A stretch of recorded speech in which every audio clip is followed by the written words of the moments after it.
This morning I want to talk about an association with obesity, being overweight and obese, and type 2 diabetes or diabetes. 70% of adults are overweight, 20% of children are overweight. So we need to work on the obesity, we need to work on diabetes. Diabetes, increased incidence of hypertension, high blood pressure, cardiovascular disease, blindness, amputation. Hey there, my name is James Lee. Welcome to my channel 5149, where I talk business, politics, society, and today I want to talk to you about food. Specifically, is there something about the food that we are eating that is causing us to be fatter and sicker than we've ever been in history? There are, of course, many contributors, I think, but today we're going to talk about one that, for the most part, has gone a little bit under the radar. Everyone in the world is familiar with white rice. What most people don't know is that rice actually looks like this. Around a grain of rice is something called bran. That's the fiber. The white part is called the endosperm. We only eat the endosperm. Now let's look at wheat. Wheat looks like this.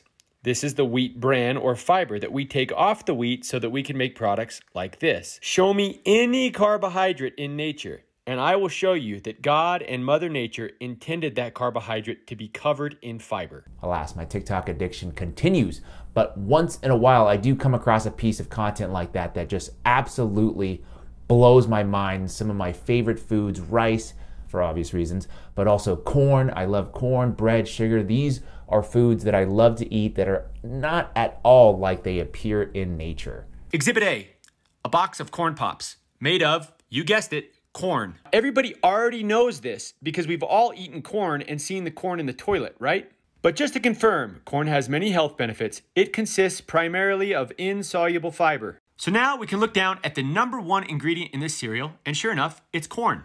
But wait, now let's look at the fiber content.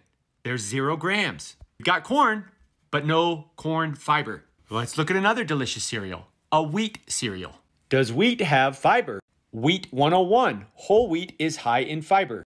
It's got wheat in it, but 0 grams of fiber. Let's look at some whole grain brown rice. Whole grain brown rice and next to nothing in terms of fiber. Dang, I'm gonna need to look really closely at the whole definition of whole grain when it comes to food packaging. Because did you know that labels claimed on packaged foods such as whole grain, multigrain, or 7, or take your pick of number grain have been given no legal definition by the FDA? The FDA, the responsible stewards protecting public health. We'll come back to them later.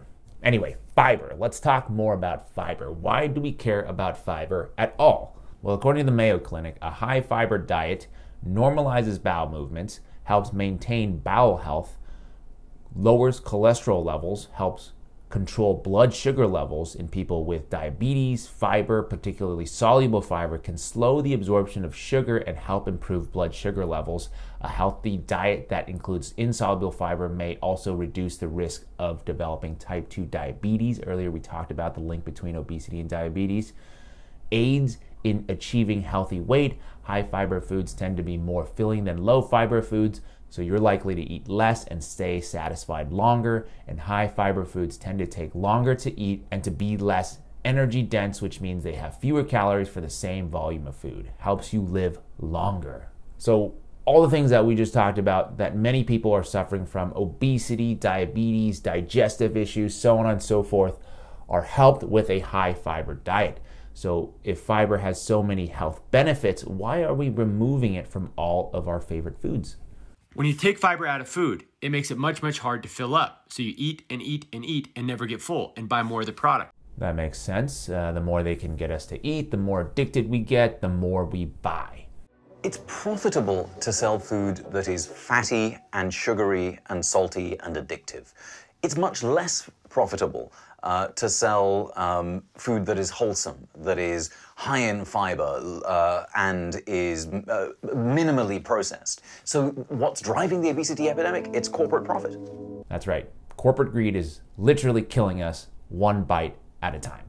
But I guess you do have to take a second to marvel at what they've been able to engineer. This is from Newsweek, quote, "Many of these ultra-processed foods are almost pre-chewed for us.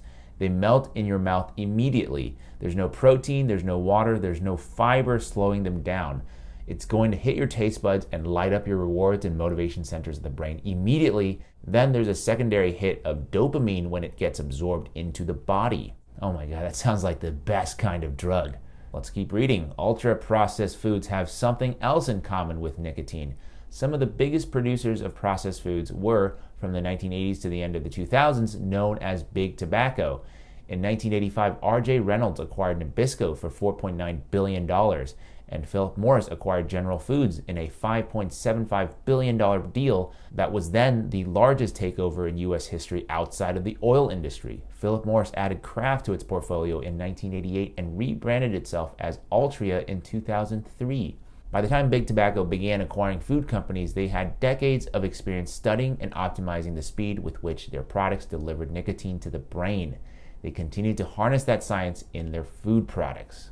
Wow, we've got no chance. They've got the best of the best figuring out ways to hack into our brains.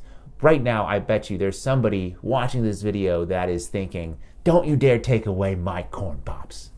In 2010, Michelle Obama launched a campaign against child obesity. The First Lady lent her sassy sachet to Move Your Body, aiming to set healthier standards for food served in school lunchrooms. We send our kids to school.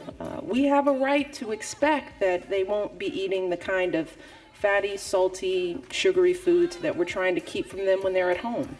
Unfortunately, Michelle Obama was on the right track right from the beginning, and then I think she got derailed by a mixture of bad advisors and by bringing in the food companies. And they were able to dilute her very powerful message down to something where, it's just her on television encouraging people to move that way rather than let's move together, as a movement. To be able to transform the food system. Eat better became move more. Not saying moving more isn't a good thing, but this is the most predictable arc when it comes to challenging entrenched power, is it not? It's people who want to do the right thing, they want to create positive change. Corporations, they catch wind of it, they shut it down, or at the very least dilute the effort or divert the attention elsewhere, right? They want to de-emphasize, in this case, perhaps what you are eating, and focus on something else that wouldn't threaten the economics of the food industry. I just don't think we can talk about this topic and ignore the overall structure of food and drug regulation. The Food and Drug Administration, the FDA, is responsible for assuring that foods sold in the United States are safe, wholesome, and properly labeled. But the FDA is in large part funded by the biopharmaceutical industry. 75% of their funding, according to Forbes magazine. I don't know if this is too obvious to say, but Big Pharma's profits are necessarily predicated on the existence of sick patients. So for them, wouldn't it be great if 2/3 of adults in America were sick? Buy Eli Lilly stock. Its obesity drug will be a blockbuster, analyst says. Look, I'm not saying there is a global conspiracy of food and pharmaceutical executives and regulators in dark rooms devising ways to make people sick.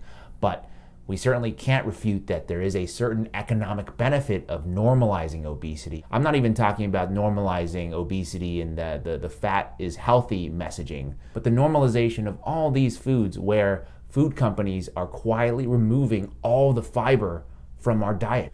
According to Duke University's Global Health Institute, our ancestors ate more than 100 grams of fiber per day, about 5 times more than an average adult eats today. Listen, this segment is intended to be more informative than anything. I'm not here to necessarily advocate for bans or attacks on certain foods, or to be your mom telling you what you can and cannot eat. Like, we all have vices. I have many. But what I do want to do is to provide you with important information about what is really going on in the food industry and the regulatory environment in big pharma that all culminates in something like the proliferation of low fiber foods that seems innocuous but is actually quite deadly in order for these companies to drive maximum profit at the expense of public health.